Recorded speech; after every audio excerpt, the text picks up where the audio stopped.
Assalamualaikum warahmatullahi wabarakatuh. Perkenalkan, nama saya Masyud Lita Arhas dengan NIM 253374042. Saya berasal dari Prodi S1 Statistika Angkatan 25. Pada kesempatan ini, saya akan menyampaikan presentasi dengan judul Membangun Pola Konsumsi dan Produksi Berkelanjutan untuk Masa Depan yang Tangguh, yang merupakan bagian dari fokus SDGs 12.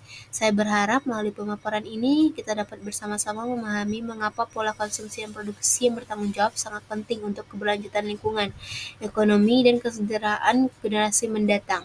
Tanpa berlama-lama lagi, izinkan saya memulai presentasi ini. Yang pertama, kita mulai dari latar belakang. Saat ini, pola konsumsi dan produksi manusia semakin meningkat dari tahun ke tahun. Kita membeli banyak barang, menghasilkan banyak limbah, dan menggunakan sumber daya alam lebih cepat dari kemampuan alam untuk memulihkannya. Akibatnya terjadi pencemaran, krisis sampah plastik, dan berkurangnya kualitas lingkungan. Di sini, generasi muda, terutama juga mahasiswa, memiliki peran strategis sebagai penggerak perubahan sosial dan lingkungan. Dari kondisi tersebut muncul pertanyaan mendasar. Yang pertama, mengapa konsumsi dan produksi berkelanjutan penting dalam konteks pembangunan global dan nasional? Kedua, isu apa yang paling mendesak terkait penerapan konsumsi dan produksi yang bertanggung jawab? Dan yang ketiga, bagaimana peran mahasiswa dalam mendukung transformasi menuju keberlanjutan? Yang terakhir, apa tantangan terbesar masyarakat dan industri dalam mewujudkan pola konsumsi dan produksi yang lebih bijak?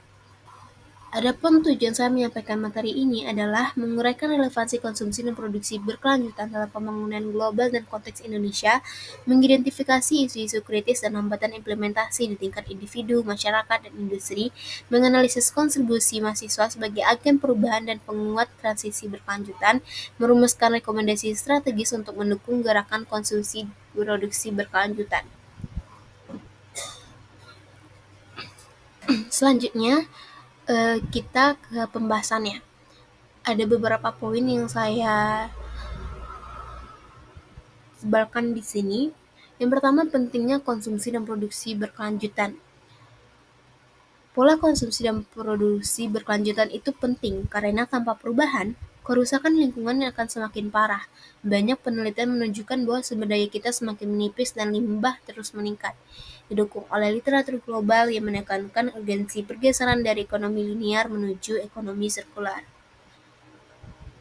Poin yang kedua, adapun isu dan tantangan utamanya. Yang pertama, lonjakan limbah makanan dan plastik, rendahnya literasi masyarakat mengenai keberlanjutan, keterbatasan infrastruktur daur ulang, kebijakan pemerintah yang belum konsisten, dan tingginya biaya teknologi ramah lingkungan. Poin yang ketiga, peran mahasiswa dalam perubahan. Peran mahasiswa sangat penting. Kenapa? Karena mahasiswa punya pengetahuan, akses informasi, kreativitas, dan kemampuan untuk menyebarkan kesadaran kepada masyarakat.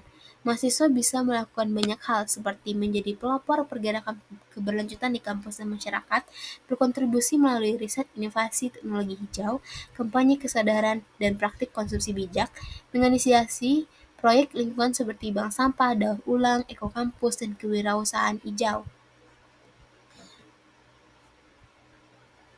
Adapun relevansi bagi masa depan generasi muda, yang pertama tuh membangun kompetensi baru di era ekonomi hijau. Kedua, membantu menciptakan kondisi sosial ekonomi yang tangguh dari risiko krisis dan ekologis, menanamkan nilai tanggung jawab dan keberlanjutan. Lalu kenapa isu ini penting bagi generasi muda? Karena generasi muda yang akan mewarisi kondisi bumi di masa depan. Kalau lingkungan rusak, mereka juga yang akan merasakan dampak paling besar. Dalam pembahasan tadi, kita bisa simpulkan bahwa konsumsi dan produksi berkelanjutan merupakan pilar utama pembangunan berkelanjutan. Tantangannya memang banyak, tetapi dengan kolaborasi antara pemerintah, masyarakat, industri, dan terutama mahasiswa, perubahan itu sangat mungkin terjadi. Perubahan sistematik ini diperlukan karena agar masyarakat dapat bertransisi menuju pola hidup yang lebih aman bagi lingkungan. Adapun saran atau rekomendasinya, yang pertama, penguatan pendidikan keberlanjutan di semua jenjang pendidikan, khususnya di perguruan tinggi. Kampus dan sekolah harus membangun budaya belajar tentang keberlanjutan ini. Yang kedua, mendorong inovasi teknologi hijau melalui penelitian dan kewirausahaan mahasiswa. Mahasiswa bisa menjadi pionir teknologi hijau dan bisnis keberlanjutan. Yang tiga, membangun ekosistem kampus keberlanjutan seperti manajemen sampah terpadu, efisiensi energi, dan green lifestyle. Yang keempat, meningkatkan kolaborasi multi pihak, contohnya seperti pemerintah, industri, masyarakat, dan kampus.